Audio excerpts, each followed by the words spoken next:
Iwe. Nianze kwa kumshukuru Mwenyezi Mungu kwa kutukutanisha hapa katika siku ya kihistoria kabisa kwa klabu ya Young Africans, lakini pia tasnia ya football katika taifa letu. Nikushukuru sana mgeni rasmi, Mheshimiwa Mkuu wa Mkoa wa Dar es Salaam. Nakumbuka siku moja katika utambulishi wake mkuu wetu wa mkoa alisema yeye ni baba wa vilabu vyote katika jiji la Dar es Salaam na anazipenda timu zote ambazo ziko katika jiji la Dar es Salaam, lakini kuna timu moja ikishinda anafurahi zaidi. Nakushukuru sana mheshimiwa, na tukupe pole kwa kipigo cha juzi cha Dodoma Jiji, lakini nataka niwahakikishie wananchi tutakwenda tukiwa imara na kutetea kombe letu. Nichukue fursa hii pia kumshukuru Mr. Ghalib Said Mohamed kwa ujio wako pamoja na timu nzima. Ali amewatambulisha watu wote na viongozi wetu wa TFF, lakini ningependa kwa kipekee nitambue pia uwepo wa mkurugenzi kutoka Azam Media, kakaangu Patrick Kaemele, mdhamini wetu, lakini mtu muhimu sana katika maendeleo ya taifa letu katika eneo la football. Na sasa hivi mnakwenda kwenye michezo mbalimbali. Tunawapongeza kwa kazi nzuri mnayoifanya.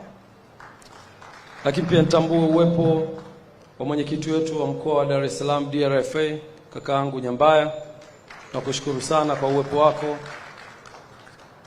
Shafi Dauda, nikushukuru sana. Umehudhuria katika tukio muhimu sana ambalo ni la kihistoria. Saidiu Mandingo, tunakushukuru pia kwa uwepo wapo. Ndugu zangu kutoka Aga Khan, Olais, karibu sana. Lakini kwa kipekee nitambue viongozi mbalimbali ambao wote wametambulishwa. Sunday, can you please, you and your team, please, can you stand? Jamani, hawa pia ni wageni wetu, na wageni hawa maalum wametoka China, na baada ya muda mfupi tutaona kazi gani imewaleta hapa. You can sit. Ndugu wa Tanzania kwa ujumla wetu, tunayo furaha siku ya leo kukutana hapa kwa ajili ya kuandika historia kubwa. Historia ambayo ilipaswa kuandikwa miaka mingi iliyopita. Klabu yetu ya Young Africans ilikuwa ina dhamira ya kujenga uwanja miaka kadhaa iliyopita. Lakini kwa mipango na kudra za Mwenyezi Mungu, leo tunakwenda kuiandika historia hiyo ya kuwa na uwanja wa kisasa unaomilikiwa na klabu yetu ya Young Africans. Dhamira njema ya viongozi waliopita wameisogeza timu hii mpaka hapa ilipofika, na sisi katika uongozi wetu tukachukua hicho kijiti na kusema tukisogeze mbele zaidi. Leo tunajivunia uwepo wa viongozi hao waliopita kwa kuwa waliweza kuwa na jengo ambalo tunaliona. Mheshimiwa Mkuu wa Mkoa leo amepata fursa ya kutembelea jengo letu, ameliona. Jengo lililojengwa miaka 50 iliyopita. Lakini jengo hilo leo linaweza kutumika na kuwa alama kwa taasisi yetu ya Young Africans. Tunamkumbuka mzee wetu Abeid Aman Karume, Mungu amuhifadhi, kwa kazi hii kubwa ambayo ameifanya. Lakini viongozi hao waliweza kupigania klabu yetu ikawa na ardhi. Leo tunajivunia kuwa na ardhi yenye takriban square mita 1035 katika eneo hili la Jangwani. Ni kazi kubwa iliyofanywa na viongozi waliotutangulia. Na viongozi hao wangeweza kuiuza hii ardhi, kwani kuwa kuna ubaya, nani angewauliza? Lakini hawakuiuza.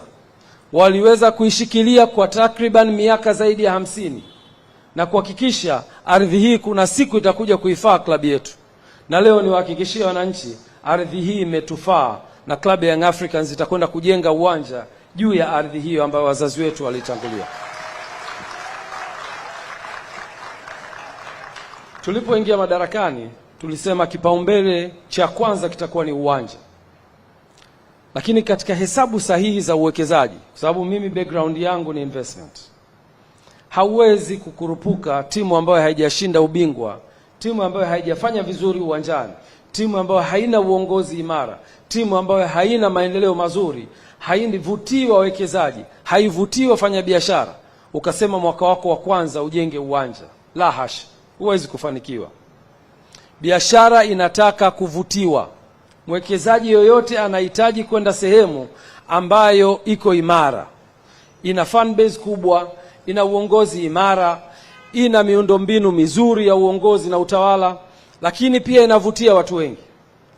So tulipochukua uongozi, tuliweka kipaumbele cha kuhakikisha timu yetu inafanya vizuri.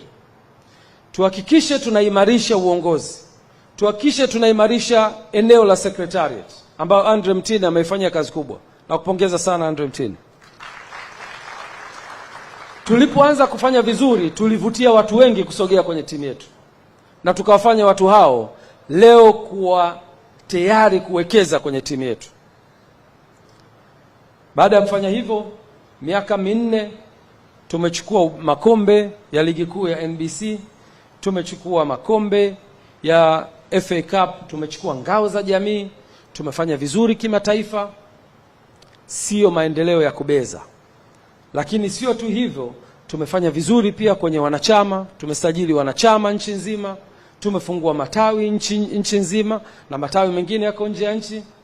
Na hivi sasa tunaelekea sasa kuwavutia watu wengi kuja kwenye klabu yetu, na watu hao watakuwa tayari kuwekeza. Moja katika uthibitisho wa uwekezaji huo, miezi michache iliyopita klabu ya Yanga ilitangaza nafasi za uwekezaji kwenye ujenzi wa uwanja. Taasisi mbalimbali zikaomba, na mwishoni secretariat ikapokea maombi hayo na kuyachuja, na finally kupata majina machache yaliyoletwa kwenye Excom, na tukachukua fursa hiyo kama viongozi wa Excom kuweza kuchambua taasisi hizo ili kumpata aliyekuwa bora ambaye anaweza kutusaidia kwenye eneo la uwekezaji wa uwanja. Hapo ndipo tulipoangukia kwenye mikono ya GSM Group. Tuwapige makofi tafadhali. Baada ya mchakato huo kukamilika, tukawaalika GSM Group na tukaunda kamati, na nitambue uwepo wa Ivan Tarimo, na kushukuru sana, akiwa ni mshauri wetu kwenye eneo la fedha, na kaka yetu Alex Mgongolo akiwa ni mshauri wetu kwenye eneo la sheria. Tukaweza kuwapitia na kukaa na GSM Group na kuwaeleza dhamira yetu, na dhamira hiyo ikapokelewa kwa mikono miwili.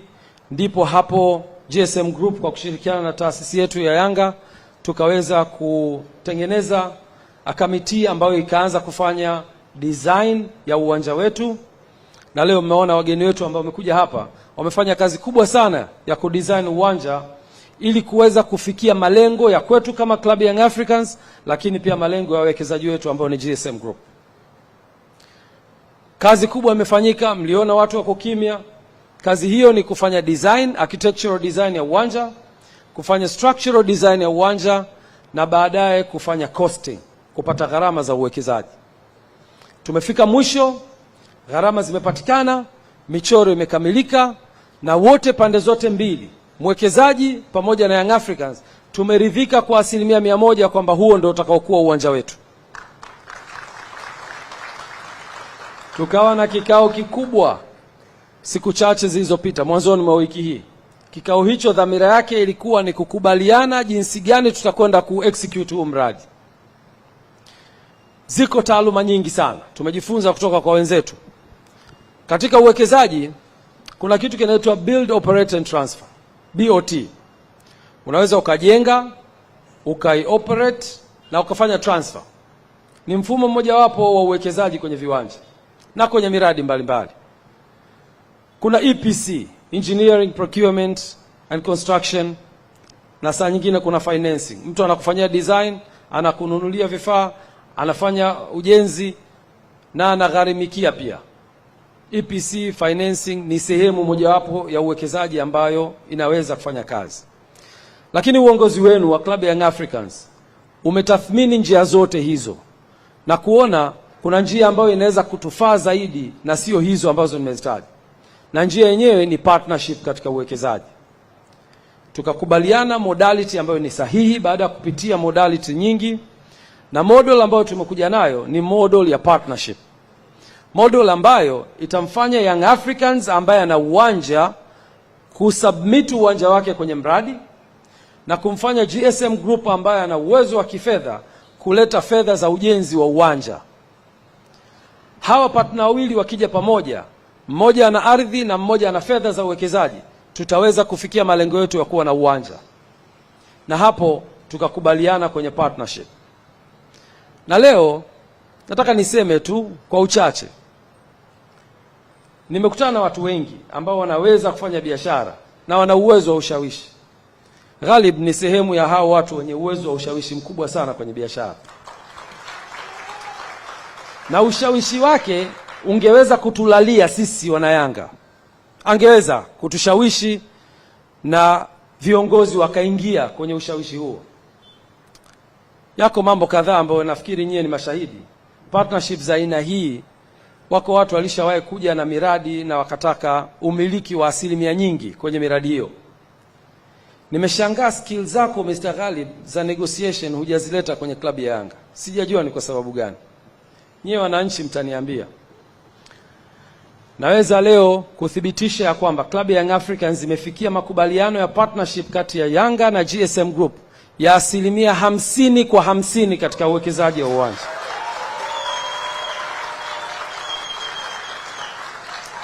Mtanielewa nikisema kwa nini skills hiyo ya kwako ya ushawishi hujaitumia kwenye Yanga. Ni kwa sababu ya dhamira yako njema uliyokuwa nayo kwenye klabu hii. Leo Mr. Ghalib angekuwa ni mtu wa tamaa, angeweza kusema nataka 80% kwa 20. Na kwa sababu fedha yake ni kubwa inayokwenda kujenga uwanja, tusingeweza kumkatalia. Kwa sababu tunayo shauku ya kuwa na uwanja na tunayo hamu ya wanachama wetu kupata hiyo nafasi ya kumiliki uwanja wao. Na sisi kama Yanga tukiwa tuna fedha, tungeweza kuingia kwenye huo mtego. Lakini alisema hapana, nataka tugawane 50% kwa 50. Ili klabu ya Young Africans iwe na umiliki wake na mimi ninayoleta fedha niwe na umiliki wangu. Angeweza kwenda na kusema nataka 51% ili niwe na sauti kwenye hiyo board, lakini hakufanya hivyo. Leo ni kushukuru sana Mr. Ghalib. Hivyo kwa kuhabarisha umma, mradi wetu utakuwa unamilikiwa kwa 50% kutoka upande wa Young Africans na 50% kutoka GSM Group, na hii ni fair balance kabisa kwenye uwekezaji. Itatupa sisi fursa kama wanayanga kumiliki uwanja wetu, na itampa fursa mwekezaji kurudisha kwenye uwekezaji ambao wanakwenda kufanya. Klabu ya Young Africans contribution yake ni ardhi kwenye uwanja huu, na kampuni ya GSM contribution yake itakuwa ni fedha za kujenga uwanja huu ambao mimi na nyie leo tutakwenda kuona uwanja huu ukiwa na quality ya juu kabisa. Kwa kusema hayo, ni kushukuru sana Mr. Ghalib na GSM Group. Najua sio maamuzi yako binafsi. Kuna timu kubwa nyuma, kianza na makamu mwenyekiti na CEO. Mmefanya kazi kubwa kuhakikisha kwamba tumefikia makubaliano haya, na ushawishi wenu pia ungeweza kuathiri. Kwa hiyo nawashukuru sana. Ushawishi wenu haujatuathiri wana Yanga. Lakini pia niwashukuru Excom yangu ambao na wenyewe wamekuwa na sisi bega kwa bega kama viongozi wa taasisi yetu kuhakikisha tunafikia malengo makubwa ya klabu yetu. Na nyie pia mngekuwa na dhamira tofauti, tusingeweza kufika hapa. Niwashukuru sana, na nimshukuru sana makamu wangu Arafat Haji ambaye leo hatuko naye hapa. Yuko kwenye ibada ya haji, tumuombe Mungu ibada yake Mungu amkubalie. Amekuwa na yeye mstari wa mbele kuhakikisha tunafikia malengo haya. Kwa hiyo niwashukuru sana Excom kwa ujumla wenu, na niwashukuru pia secretariat kwa kazi nzuri mnayofanya. Ndugu wana Yanga, immediately klabu yenu itakuwa na uwanja hapa katika eneo hili tulilofanya. Tungeweza kuwa na hafla kama hii tukaipeleka Serena, tukaipeleka wapi, lakini tuliona tuilete katika ardhi hii ambayo Mungu akijalia maximum miezi 18 mpaka 24 tutasimama hapa kuzindua uwanja huu wa kisasa.